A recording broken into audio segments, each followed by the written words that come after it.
dope. All right, well, let's get into gaming news. Baby. So you got a few newsy bits. If you want to go ahead and rattle them off, man, what you got this week? Yeah, so Best Buy right now has a bunch of its steelbooks on sale for $5. These include Yakuza Like a Dragon, Doom Eternal, Cyberpunk 2077, Borderlands 3, Fallout 76, and I believe there's Battlefield 5, and maybe a few others. But if you're just looking to get your hands on some steelbooks, the sale ends Sunday. So by the time you're hearing this, you'll have one more day to go get those steelbooks. And I'm sure it's while supplies last, so get on out there to Best Buys and track them down. I'm going to get that Yakuza one, that Doom Eternal, at least, for my personal collection. Because Doom Eternal was badass. Yeah. And Yakuza Like a Dragon, I'm sure, is going to be amazing, too. Yeah, I've been seeing Yakuza in the wild out there for pretty cheap. Gamefly is a great place to pick up used games. Mm-hmm. And they've been selling Yakuza Like a Dragon for less than $40 lately, as far as I remember. Yeah. So I'm going to have to go pick that up for sure. I was actually going to play that as my next mainstream game, but then Returnal came out, and I was like, I don't know about this. Returnal looks pretty good. And I'm glad. I mean, I'm going to play Like a Dragon eventually, but I'm glad about the decision I made. I'm having a ton of fun with Returnal. So, yeah, awesome. Cool.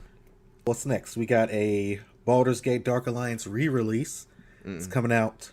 Well, it's out now. It's not a re-release. No, it's a re-release. It's not a remake or remaster, but they're re-releasing it. I don't understand. Are you talking about the Baldur's Gate Dark Alliance with Drizzt as one of the main 4 playable characters? I'm talking about the PS2 version. Really? Yeah. When you mentioned that in the show notes, I thought you were talking about Dark Alliance that's coming out, like the new game.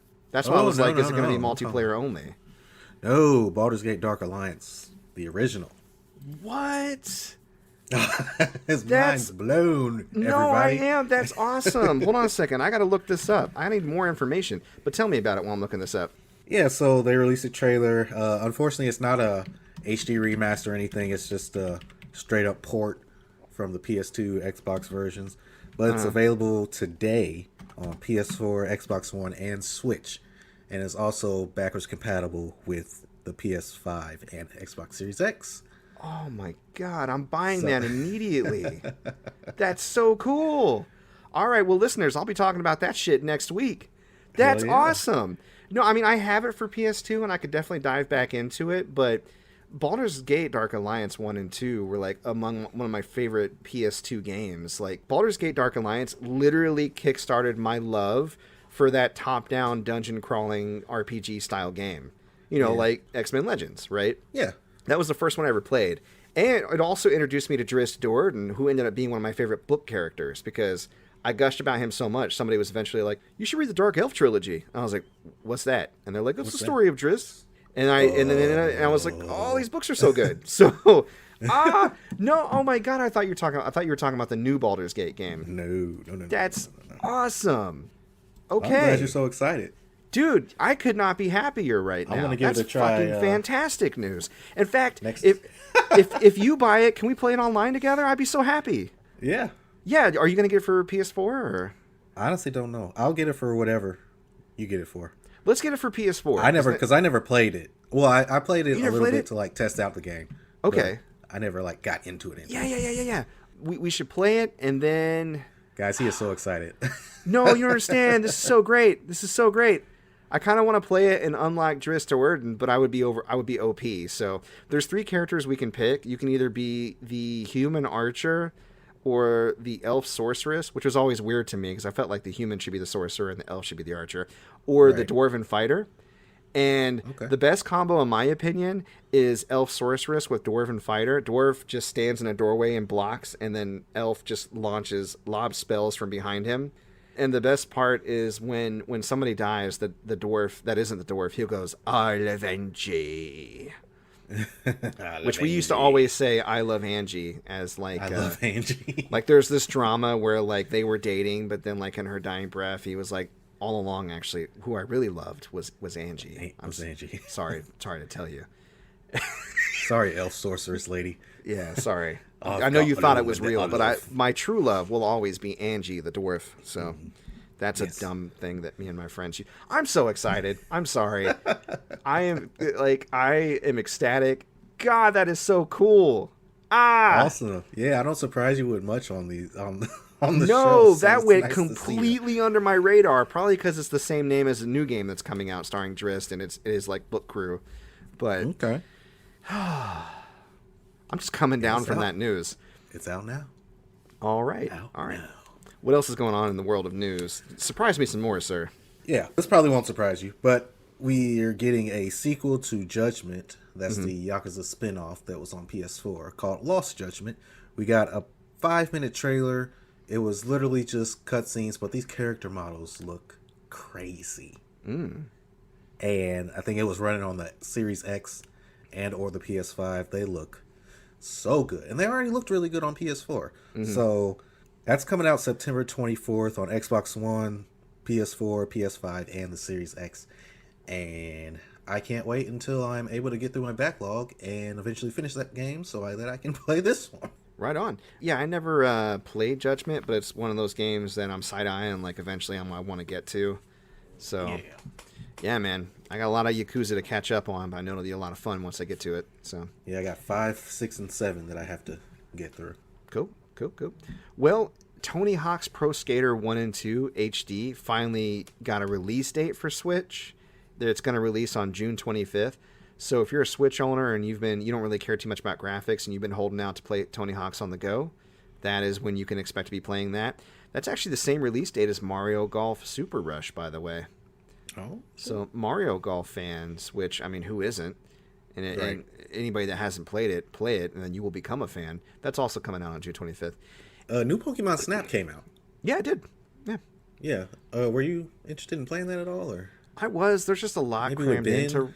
Yeah, there's a lot crammed into right now, so I haven't picked it up. But it's something I'm planning on getting to eventually, because it sounds like something I'll be playing with my son. Right now, all Ben wants to play is Breath of the Wild, which I'm cool with. I love going back to Breath of the Wild. I've been playing a lot of it lately. It's just literally whenever he comes down and I have some free time, he has me put the game on, and he's like, "Okay, go after the elephant. Okay, now go to the mountain," and we just. Yeah, we get into shenanigans because that's what you do in that game. So, great game to play with your kid, as far as I'm concerned.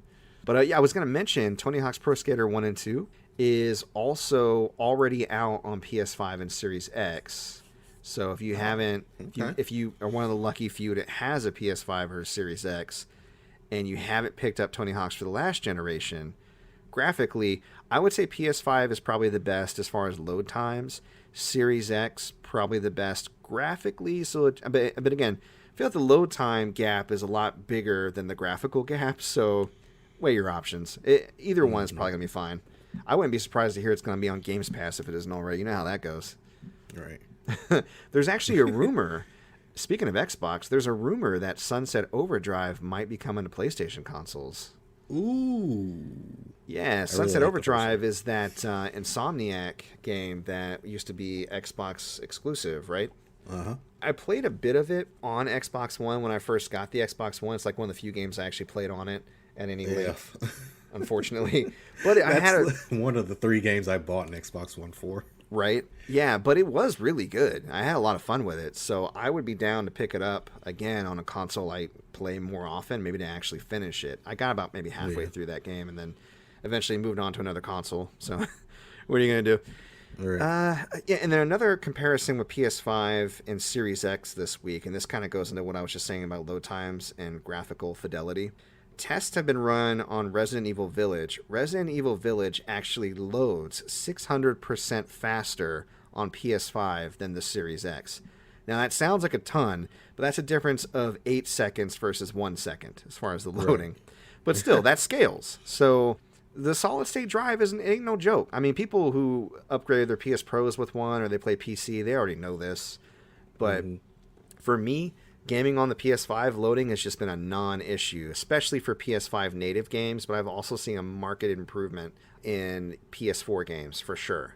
So just something to think about. Now, performance-wise, the Series X does etch out the PS5. It's able to hold higher frame rates when using advanced graphics like ray tracing, whereas the PS5 usually has its performance mode versus its graphics mode.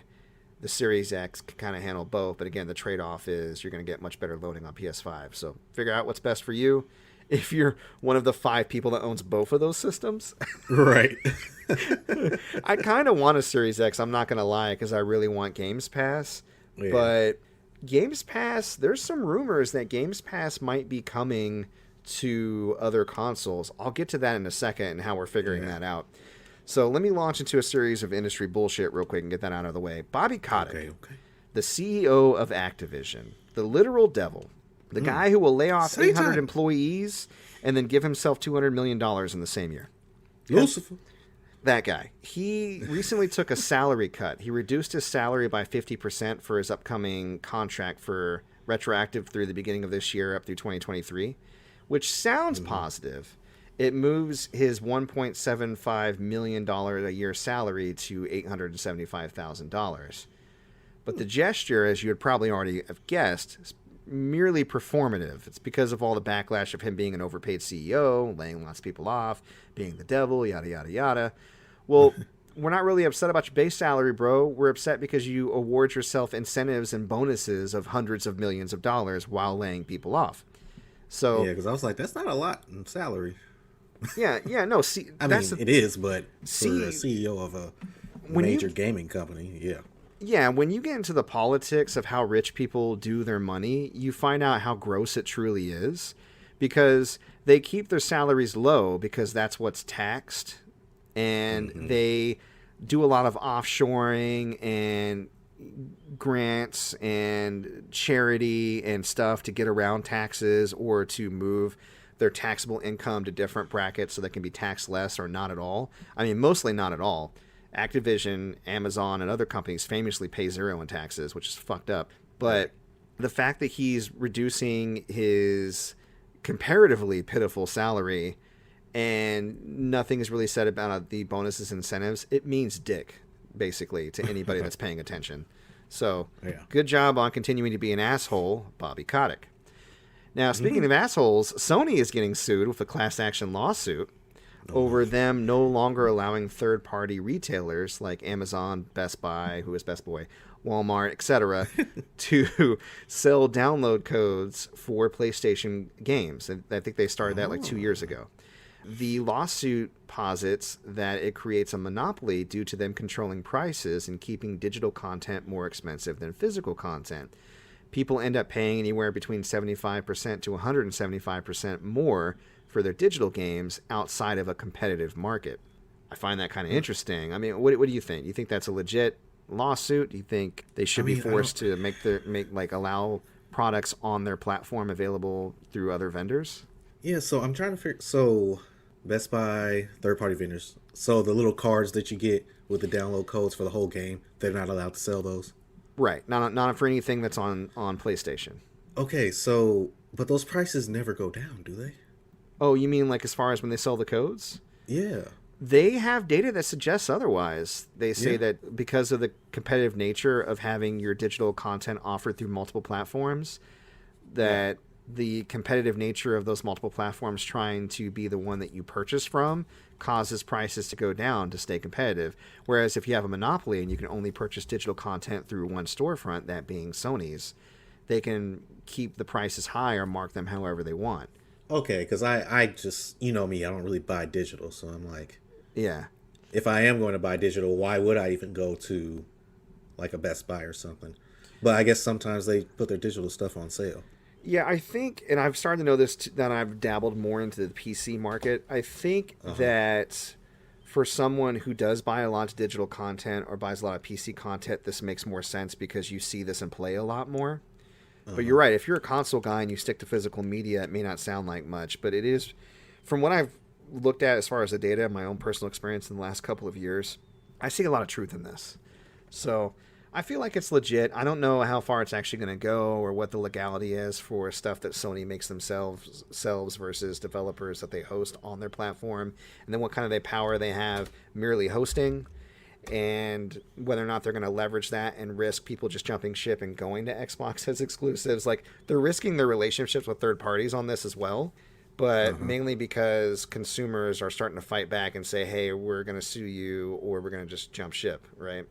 And again, Sony is kind of racking up that bad will as far as consumers are concerned on a regular basis, just for a lot of the bullshit that they've pulled in the last couple of years. Yeah. I don't know. I mean, I think that they're saved by the graces of the fact that they have so many exclusives and they've invested so much into unique games. But that's only going to carry you so far when the others catch up, and they're offering Games Pass and crossplay and ease of access and sales and backwards compatibility. Like, this shit's stacking up, bro. I don't know. Yeah, they're going to keep swapping with Xbox. Yeah. That's even if Sony and Xbox are in the console market next generation, if there is going to be. You know what I mean? Yeah. Because consoles are starting to go the way of the dinosaur, I think, eventually, pretty soon. Yeah. Yeah, we'll see how we'll follow it. Obviously, it's of importance to people who play games, so we'll see how that goes. A lot of people are saying it's pretty similar to the antitrust battle between Epic and Apple, and that lawsuit has brought out all sorts of documents out of the woodwork, including what I hinted at earlier. There are documents from Microsoft that they haven't given up on bringing Xbox Games Pass to other consoles. I don't see it coming to Sony first, but if they were to move it to other consoles, going to the Switch, that actually might be a thing. They've been pretty cozy with Nintendo lately. If there was Games Pass on the Switch, would you get it? Oh, hell yeah.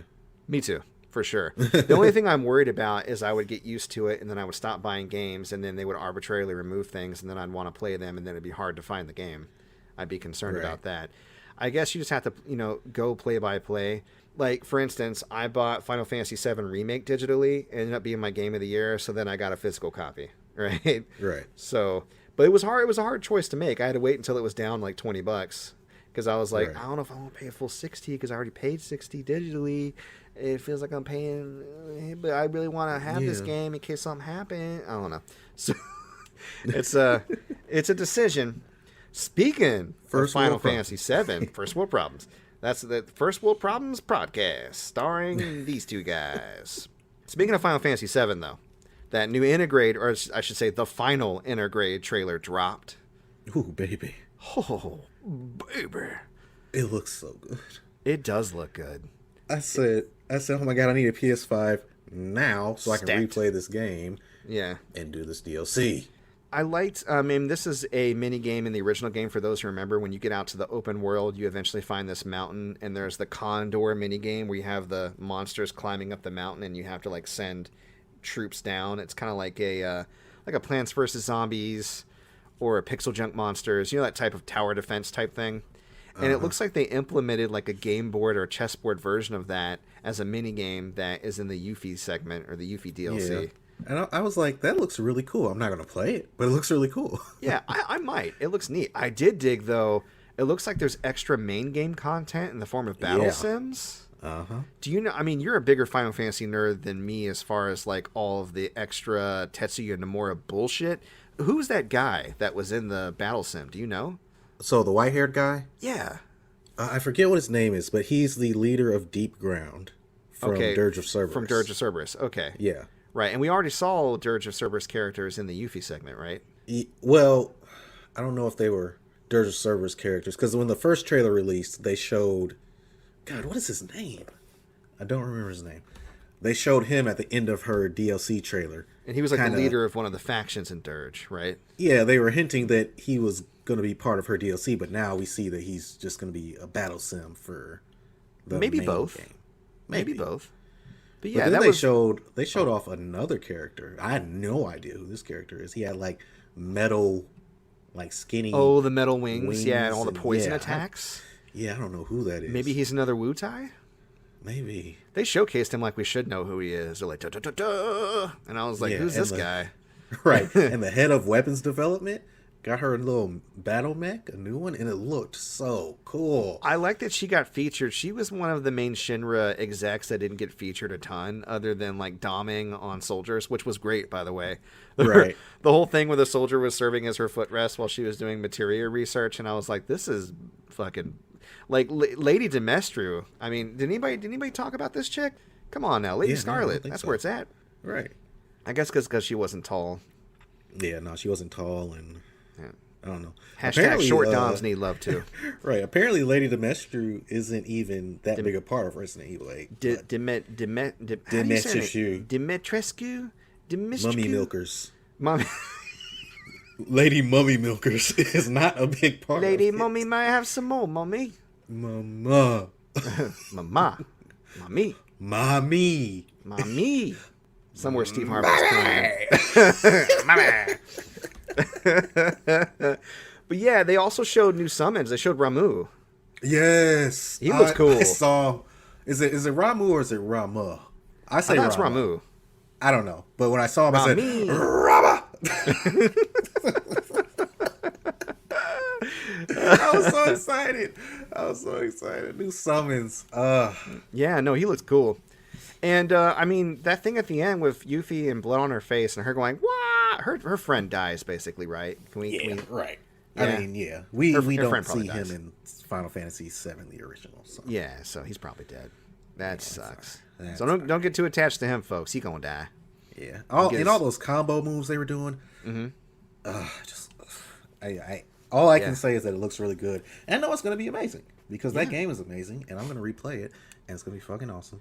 And I might have a hit on a PS5 in the next couple of weeks. Oh. Local store said they might start getting some soon. So I'm crossing my fingers. No, you go. And I'm also trying to do some research on PS5 online bans and if it's something that can be reversed. Because if it is, I'm going to buy this PS5 from this dude.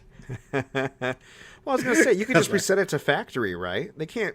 Did they really? Like I said, I don't know how it consoles? works.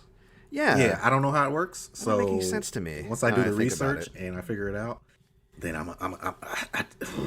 Dude, I bet you can do a factory reset because that doesn't sound right. It sounds like, I mean, ban an IP address, ban a user, an online account. I understand. Right. Banning an actual console. Why though? Yeah, I don't know. Maybe it was stolen, or I don't know. I don't know. But I'm. Well, anyways, Intergrade is out on June 10th. yes, Ratchet and Clank that's is out in soon. June, and a bunch of other shit's coming out in June. So good luck to us on figuring out when we're gonna play all this shit. But it's happening. So Ratchet and Clank's first. oh yeah, Ratchet and Clank is first, and Intergrade I will get to definitely. It's gonna happen. So I'm kind of sad that I already did my Final Fantasy VII stream because I don't think I might play You can through stream the the main. DLC. Yeah, oh definitely. But I might play the main game again for funsies casually, but I'm not sure since I've literally played through Final Fantasy VII Remake like 4 times. Damn. Yeah. One of them was on stream, and One of them was on coke. right? Needs to be. I'm gonna Right. go sniff some Concept of Time and go Right. for it. Some crushed Sephiroth hair. Exactly. I'm gonna sniff some belts for Tetsuya. Belt buckles. Give me those buckles, Nomura. Give me the buckles, baby. Final Fantasy 16. Not enough buckles. Not enough buckles.